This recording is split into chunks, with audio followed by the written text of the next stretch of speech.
Al cumplir un año de la partida de nuestro pequeño, una pareja se acercó a nosotros junto a su tumba. Con voz temblorosa, nos dijeron: agradecemos que hayan donado los pulmones de su hijo.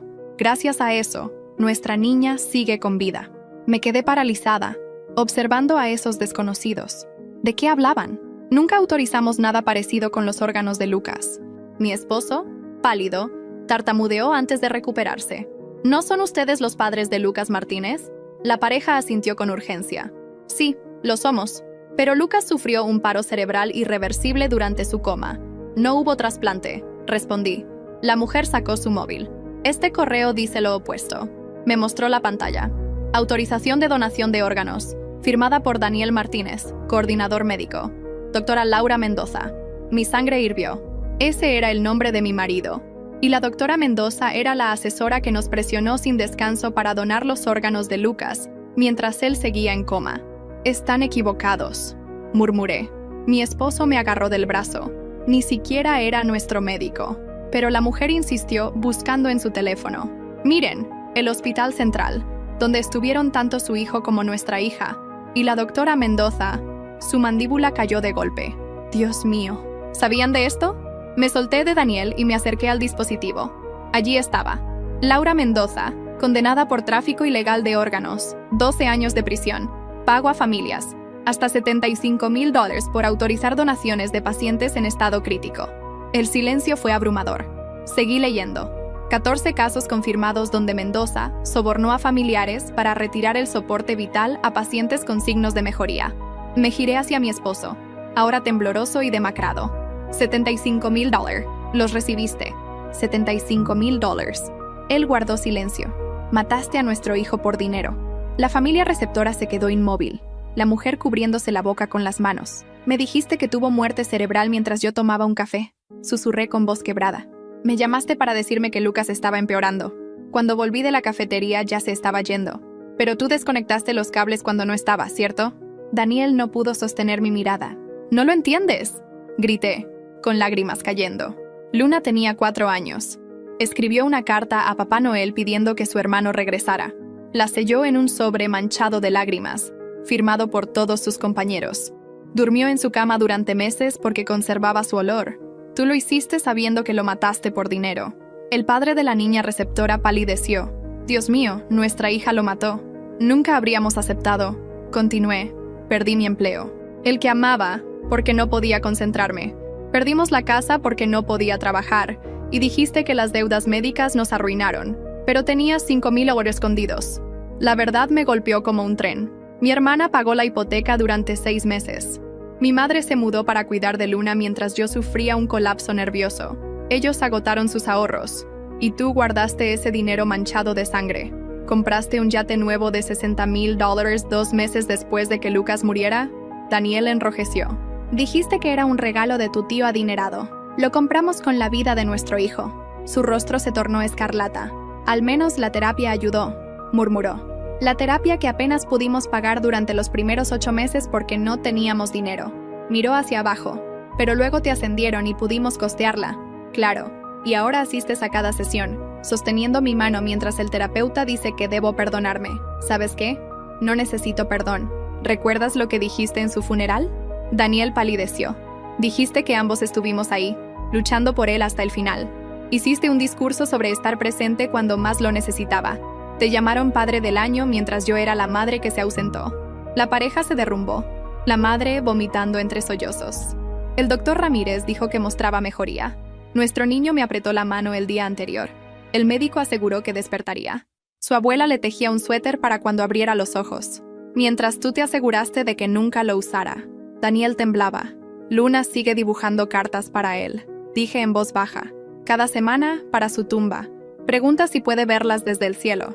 Tiene 6 años y aún pregunta por qué Dios lo necesitaba más a él que a ella. Destruiste su infancia por $75,000. Mis padres se culparon. Si hubieran estado esa noche, tal vez Lucas habría luchado más. Mi padre tiene dolores en el pecho por la culpa. Mi madre toma ansiolíticos. Una familia entera destrozada. Todo por el salario de 1 año. La pareja huyó a su auto mientras yo sacaba las llaves del coche de Daniel. Conduzco a casa. Tú no vienes. Por favor, no llames a la policía, suplicó. No lo haré. Llamo a alguien que hará algo mucho peor. Lo vi temblar mientras marcaba. Papá, necesito que vengas al cementerio. Carter está aquí y necesita un aventón. Mi voz era gélida. ¿Por qué? Te lo explico cuando llegues. Daniel negó con la cabeza, gesticulando. Estaré ahí en 20 minutos. Perfecto. Colgué. Tu padre es un exmilitar que adoraba a Lucas. Te llevará a casa y le contarás exactamente lo que hiciste. Caminé hacia mi auto. Él ha enterrado a hombres por menos. Buena suerte. 20 minutos se sintieron como una eternidad, de pie en el cementerio, observando el camino hasta que la camioneta negra de papá dobló la esquina. Vi sus nudillos blancos apretando el volante desde 50 pies de distancia. Daniel retrocedió, pero no había escapatoria. Papá ni siquiera me miró. Sus ojos estaban fijos en Daniel a través del parabrisas, como si fuera su objetivo. Los hombros de Daniel se encorvaron mientras caminaba hacia la puerta del pasajero como un condenado. Papá no desbloqueó el auto hasta que Daniel tocó la ventana. El clic de la cerradura resonó como un disparo en el silencio del cementerio. Me subí a mi coche sin mirar atrás. Si hubiera visto la expresión de papá, quizá me habría derrumbado. Mis manos temblaban tanto que dejé caer las llaves 2 veces antes de encender el motor. Conduje 2 millas antes de detenerme en una gasolinera. Mi visión se nubló por las lágrimas y mi pecho parecía aplastado. Me senté en el estacionamiento grabando todo en mi teléfono. El correo que me mostraron, los 75,000 lotto letters, cada palabra de Daniel. 10 minutos de grabación se convirtieron en 20. Recordé cómo me agarró del brazo, cómo palideció al mencionar el yate, cómo evitó mis ojos al hablar de la carta de Luna a Papá Noel. Tuve que detenerme de nuevo a 3 cuadras de casa. Mis manos temblaban más fuerte mientras grababa sobre la doctora Mendoza y la presión que ejerció. Daniel siempre se reunía con ella a solas mientras yo me quedaba con Lucas. Al llegar a casa, el auto de mamá estaba en la entrada. La vi a través de la ventana de la cocina, sentada a la mesa con un rompecabezas. Todo parecía tan normal que me revolvió el estómago. Entré por la puerta trasera y Luna corrió hacia mí. Me arrodillé y la abracé con todas mis fuerzas mientras mamá me observaba, preocupada. Le dije a Luna que la amaba unas 10 veces antes de pedirle a mamá que se la llevara esa noche. Ella asintió sin preguntar. Luna me mostró una pieza del rompecabezas que parecía una mariposa. «Eres muy inteligente», le dije, mientras mamá preparaba su bolsa. 15 minutos después, se fueron. La casa quedó en silencio. Esa noche, abrí mi computadora y encontré el video del funeral de Lucas que mi primo había subido a Facebook. Allí estaba Daniel, en el podio, con su traje negro, hablando de cómo ambos luchamos por nuestro hijo hasta el final. Su voz era firme. Estuvimos ahí cuando más nos necesitaba. Tuve que correr al baño a vomitar cuando mencionó el deber sagrado de proteger a los hijos. Regresé y lo vi 3 veces más, notando detalles que antes había pasado por alto. Cómo ajustaba su corbata al hablar del hospital. Cómo su voz se quebró no por dolor, sino por algo más, al decir que la muerte de Lucas no fue en vano. El video tenía más de 200 comentarios llamándolo valiente. Capturé cada uno, sabiendo que esas mismas personas pronto conocerían la verdad. Me conecté a nuestra banca en línea y revisé los estados de cuenta de los últimos 2 años. Allí estaban 3 depósitos en efectivo de $25,000 cada uno, 2 semanas después de la muerte de Lucas, marcados como regalo. Recordé a Daniel diciendo que su tío había ayudado con los gastos del funeral. Algo no encajaba. ¿Por qué Daniel siempre se reunía con la doctora Mendoza a solas mientras yo me quedaba con Lucas? Descargué cada estado de cuenta de ese periodo y encontré más depósitos pequeños, $5,000 aquí, $3,000 allá, siempre por debajo del límite de reporte y con descripciones vagas. El sitio web del concesionario de Yates aún tenía el anuncio en caché. Al hacer clic, vi que la fecha de compra fue 32 días después de la muerte de Lucas, por $58,000 en efectivo. Tomé capturas de pantalla. Las envié a 3 correos diferentes. Las guardé en la nube, las imprimí y las escondí en el garaje, detrás de latas de pintura viejas. Le envié un mensaje largo a mi hermana explicando todo. Respondió de inmediato. «Voy para allá, no hagas nada hasta que llegue». Llegó 40 minutos después con su computadora, una caja de pañuelos y una expresión que nunca antes había visto en ella. Nos sentamos en la mesa de la cocina y organizamos todo en una línea de tiempo mientras lloraba. Sabía que algo andaba mal con el yate y el dinero repentino, dijo. Al día siguiente, llamé al departamento de registros del Hospital Central y pedí los archivos médicos de Lucas. La mujer dijo que tardaría 2 semanas, pero cuando mencioné que era para una posible demanda, me puso en espera. Un supervisor ofreció acelerar el proceso a 3 días por un cargo adicional. Di los datos de mi tarjeta mientras mi hermana tomaba notas. Después llamé a la oficina de nuestro terapeuta y dejé un mensaje. Necesito una sesión de emergencia. Solo yo. Ha habido un desarrollo importante sobre la muerte de Lucas. La recepcionista me llamó 1 hora después. La doctora Martínez podía verme al día siguiente a las 7:00 a.m. Anoté la cita con mano temblorosa. Esa tarde fui a casa de mamá a ver a Luna. Mantuve la voz ligera cuando corrió a mostrarme su nuevo dibujo para Lucas. Un arco iris con pájaros volando. ¿Pierce puede ver arco iris en el cielo?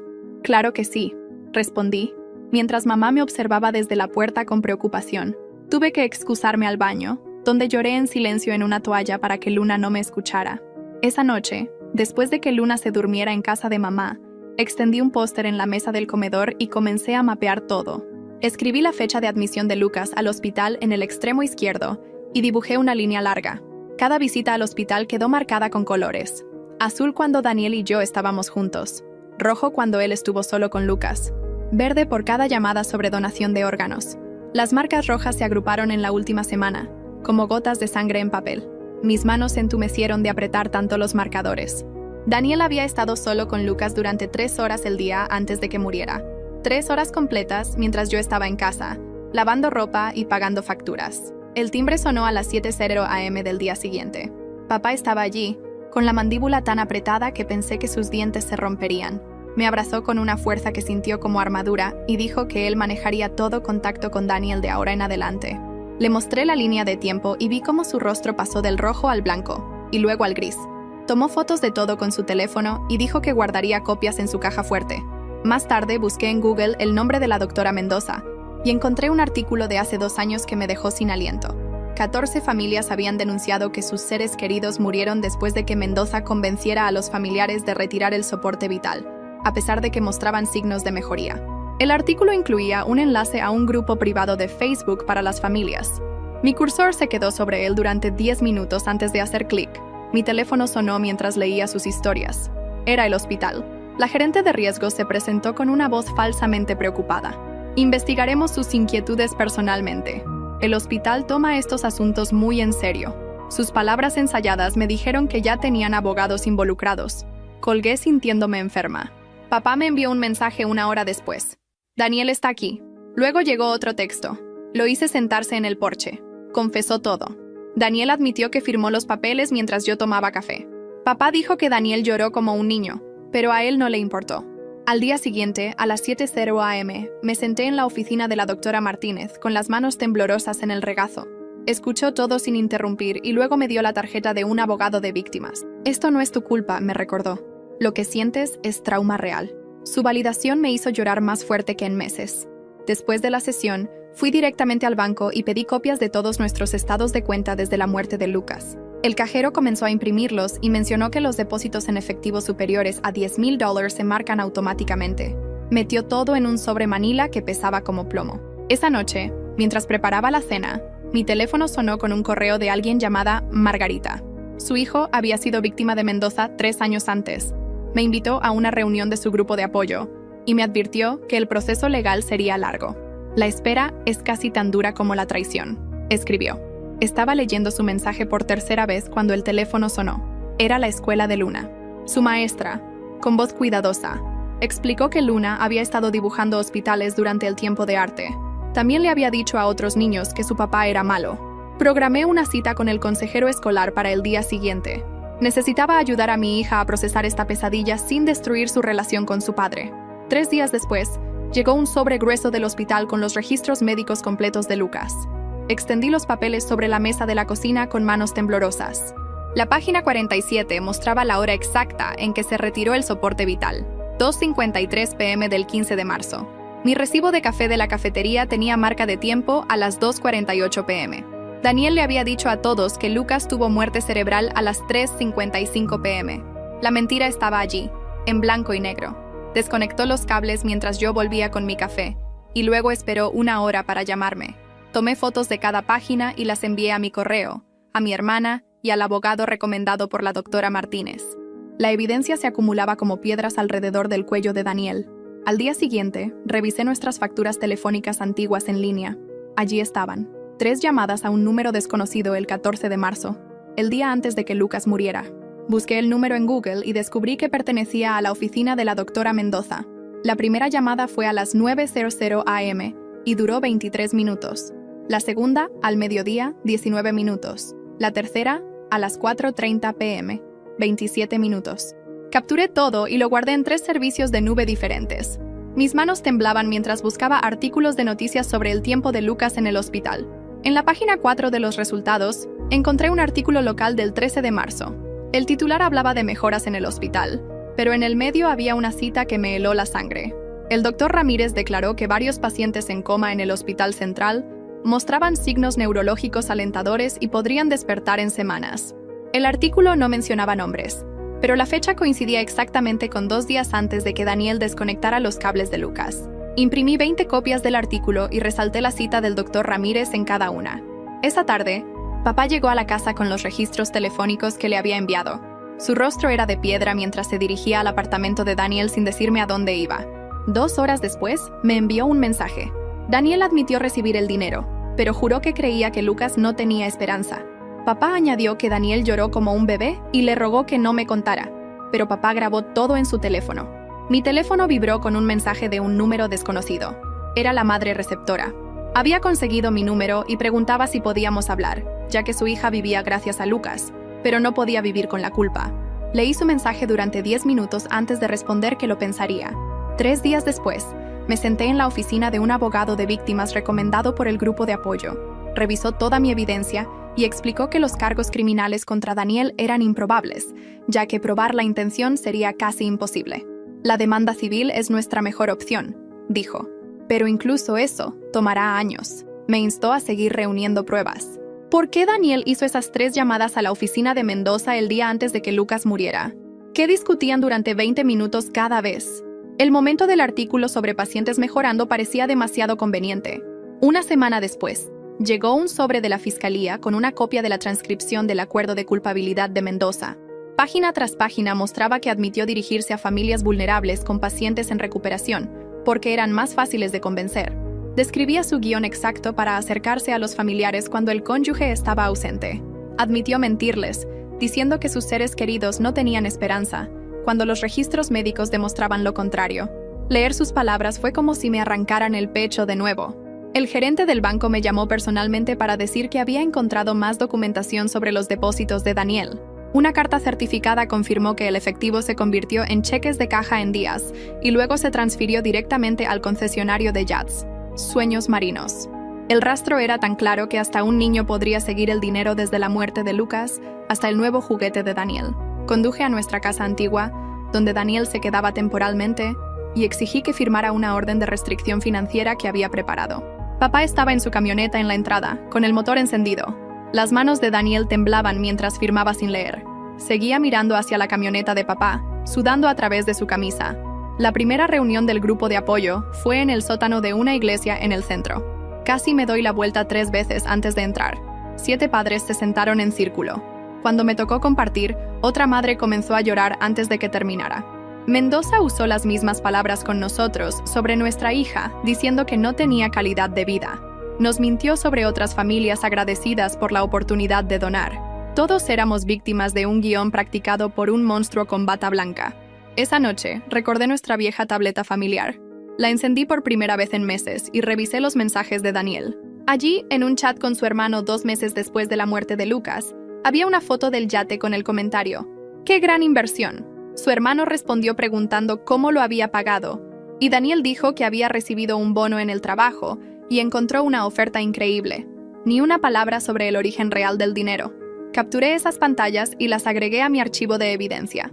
Al día siguiente llamé a servicios de protección infantil desde mi auto en un estacionamiento. Mis manos temblaban mientras explicaba que mi esposo había vendido la vida de nuestro hijo por dinero. La trabajadora social escuchó en silencio y tomó notas. Necesitamos proteger a Luna de un padre que hizo algo así, dije. Me sugirió solicitar custodia de emergencia con visitas supervisadas. Anoté cada palabra y le pedí que me enviara los formularios por correo. Con evidencia de explotación financiera y fraude médico, el tribunal probablemente otorgará órdenes temporales rápido, explicó. Llené los papeles allí mismo, usando el volante como escritorio. Mi hermana me envió un mensaje. Había estado revisando fotos viejas y encontró algo extraño en el calendario de la computadora de Daniel de hace 2 años. Me envió una captura de pantalla, una reunión con alguien llamado RM, defensora del paciente. La noche exacta en que Daniel afirmó que Lucas comenzó a empeorar. El momento era demasiado perfecto. RM tenía que ser Rachel Mendoza. Mi hermana siguió investigando y encontró 3 reuniones más en las semanas previas a la muerte de Lucas, todas marcadas como privadas y programadas para cuando yo estaba en el trabajo o haciendo mandados. El equipo legal del hospital me llamó esa tarde, ofreciendo $25,000 si firmaba un acuerdo de confidencialidad. La voz del abogado era suave y ensayada. Es un gesto de buena voluntad para ayudar a su familia a sanar.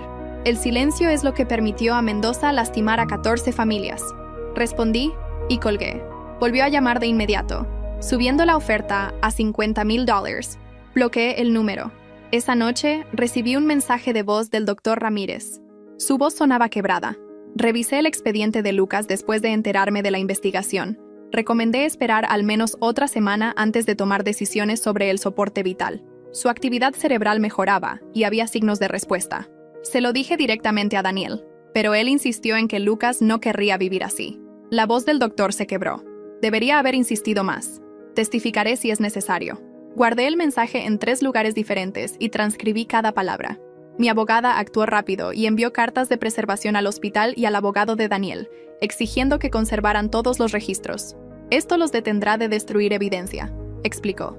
Las cartas se enviaron por correo certificado y correo electrónico para asegurar recepción. También presentó solicitudes de descubrimiento para cada documento relacionado con el cuidado de Lucas y la participación de Mendoza. 2 días después, el jefe de Daniel me llamó, preguntando si las acusaciones eran ciertas. Daniel me puso como contacto de emergencia. Le conté sobre la investigación y la evidencia. Carter fue suspendido pendiente de una investigación por el comité de ética de su empresa. Me envió 17 mensajes rogando hablar, pero no respondí. Papá me recordó mantenerme fuerte. No le des munición. Nos reunimos con los abogados una semana después. Daniel lucía terrible, con ojeras y ropa desaliñada. Su abogado habló la mayor parte del tiempo. Finalmente, Daniel intervino. Tuve miedo de perder la casa cuando Lucas se enfermó. Mendoza me convenció de que sus órganos podrían salvar a otros niños. Afirmó que creía que Lucas ya no tenía esperanza, a pesar de lo que decía el doctor. Su abogado intentó detenerlo, pero Daniel siguió. El dinero se sentía sucio, pero lo necesitábamos para el futuro de Luna. Quise arrojarle mi vaso de agua, pero mi abogada me detuvo. Esa noche encontré la carta de Luna a Papá Noel y la caja de recuerdos que guardaba en mi armario. Su letra de 4 años era temblorosa, pero legible. Quiero que mi hermano vuelva. El papel aún tenía manchas de lágrimas. Me senté en el suelo de mi habitación, leyéndola una y otra vez, hasta que algo hizo clic en mi mente. No necesitaba perdonarme por tomar un café, porque no hice nada malo. Daniel era quien necesitaba perdón, pero nunca lo obtendría de mí. Los registros médicos completos llegaron 3 días después en 2 cajas. Mi abogada y yo pasamos 6 horas revisando cada página. Allí estaba, en la página 847. Mendoza había marcado el consentimiento como obtenido con ambos padres presentes, pero la marca de tiempo mostraba que yo estaba en la caja registradora de la cafetería. La falsificación era tan obvia que mi abogada se rió. Esto solo le dará más años de prisión a Mendoza y destruirá cualquier defensa de Daniel. Papá vino el fin de semana y me ayudó a configurar una aplicación de grabación en mi teléfono que guardaba todo automáticamente en la nube. Practicamos escenarios, Daniel presentándose en la casa o acercándose a mí en público. Construir un caso sólido significa estar preparada para todo, dijo. Me compró una cámara pequeña para el auto y la instaló. Si Daniel intentaba confrontarme, crearíamos un muro de evidencia que protegería a Luna. 3 semanas después, el equipo legal del hospital llamó a mi abogada con una nueva oferta. $200,000 sin acuerdo de confidencialidad. El dinero aseguraría el fondo universitario de Luna y terapia hasta la preparatoria. Mis manos temblaban mientras sostenía el bolígrafo sobre la línea de firma. Aceptar su dinero se sentía como dejar que compraran su salida, pero ver a Luna luchar en la escuela por no poder pagar un consejero especial dolía más. Necesito 48 horas para pensarlo. Esa misma tarde, una reportera del periódico local me llamó. 12 familias ya habían compartido sus historias anónimamente. Nos reunimos en una cafetería del centro, donde me mostró borradores de los otros artículos. Una madre encontró la cuenta bancaria secreta de su esposo 6 meses después de la muerte de su hijo. Otra familia descubrió la verdad cuando Mendoza fue arrestada. Pasé 3 horas contándole todo. Cambió detalles para proteger nuestra identidad, pero mantuvo los 75,000 y la compra del yate. Ver nuestra pesadilla escrita me revolvió el estómago. 2 días después, el artículo se publicó en primera plana. El precio de la confianza. Mi teléfono no dejó de vibrar con mensajes de personas que reconocieron nuestra historia. El cerebro de Lucas realmente mejoraba, decía el doctor Ramírez. Daniel le dijo que Lucas no querría vivir así. La madre receptora me envió un correo esa noche. 3 páginas de disculpas y una oferta para testificar. Adjuntó estudios médicos que mostraban que el tipo de actividad cerebral de Lucas solía llevar a la recuperación. Su hija estaba bien, pero cargaba con culpa. Querían unirse a nuestro esfuerzo por reformar la supervisión hospitalaria. Al día siguiente, fui a la corte y solicité separación legal. La empleada me dio paquetes de formularios mientras explicaba el proceso de evaluación de custodia. Solicité visitas supervisadas para Daniel y custodia legal exclusiva para decisiones médicas y educativas. La tarifa de presentación vació mi cuenta, pero papá me escribió un cheque antes de que pudiera pedirlo. 2 semanas después, el abogado de Daniel presentó su declaración escrita. Afirmaba que Mendoza le dijo que Lucas estaba técnicamente con muerte cerebral, sin posibilidad de recuperación, pero los registros médicos mostraban que los escaneos cerebrales de Lucas mejoraban diariamente antes de su muerte. La declaración de Daniel también decía: estuve de acuerdo con la decisión verbalmente antes de ir por café.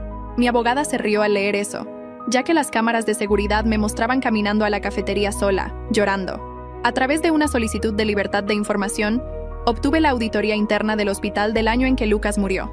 El informe de 50 páginas detallaba 6 quejas sobre Mendoza, presionando a familias antes de cualquier investigación. Los administradores celebraron reuniones sobre su defensa agresiva de pacientes, pero no tomaron acción.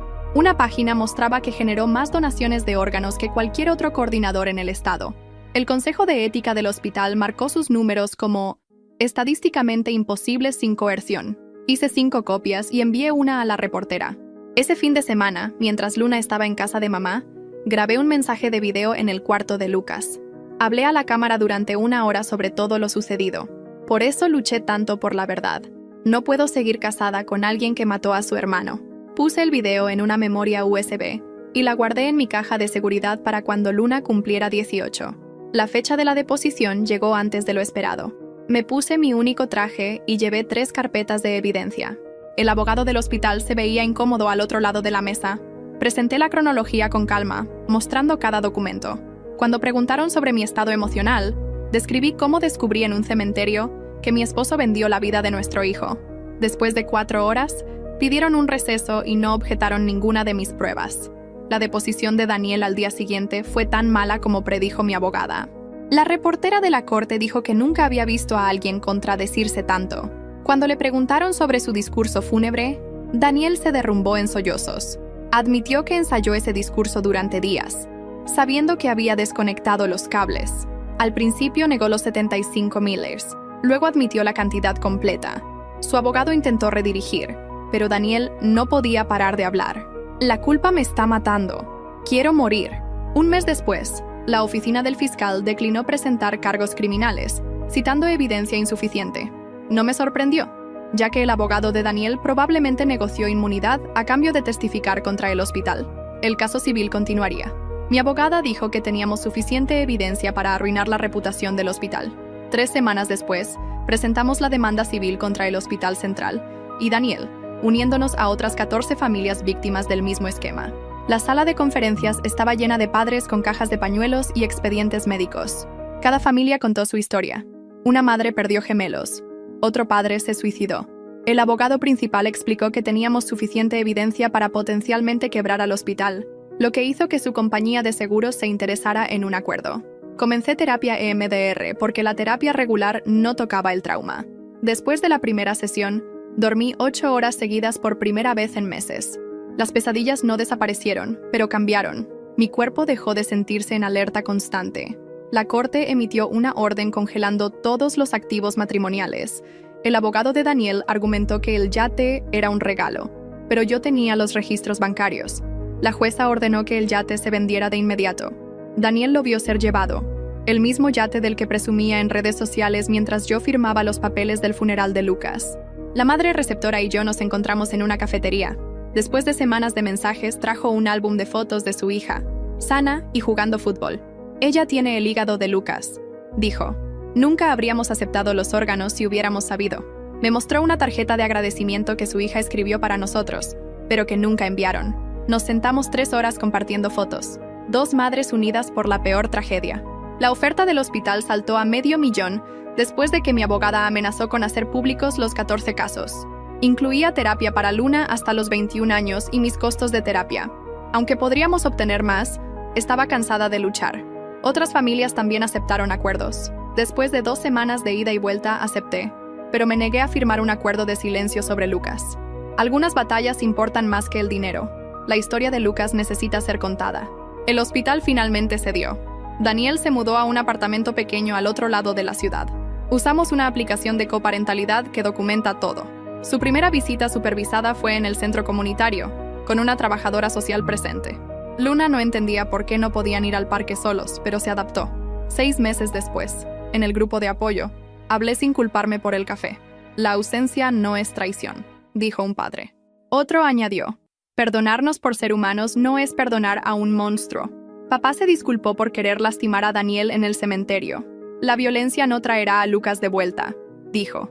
Acordamos enfocarnos en proteger a Luna y asegurar que la historia de Lucas ayudara a otras familias. Papá y Luna comenzaron a construir una caja de recuerdos con las cosas favoritas de Lucas. Pasábamos los domingos trabajando en ella mientras Luna dibujaba nuevas imágenes para agregar. El aniversario de la muerte de Lucas llegó rápido. Lo mantuvimos íntimo. Mamá, papá, mi hermana, Luna y yo en el cementerio. Dejé el suéter que su abuela tejió para él y Luna puso su dibujo más reciente. Lucas jugando fútbol en el cielo. Papá se aclaró la garganta mientras mamá sostenía mi mano. No nos quedamos mucho. Luna tenía frío. Antes de irme, toqué la lápida. Sé la verdad, Lucas.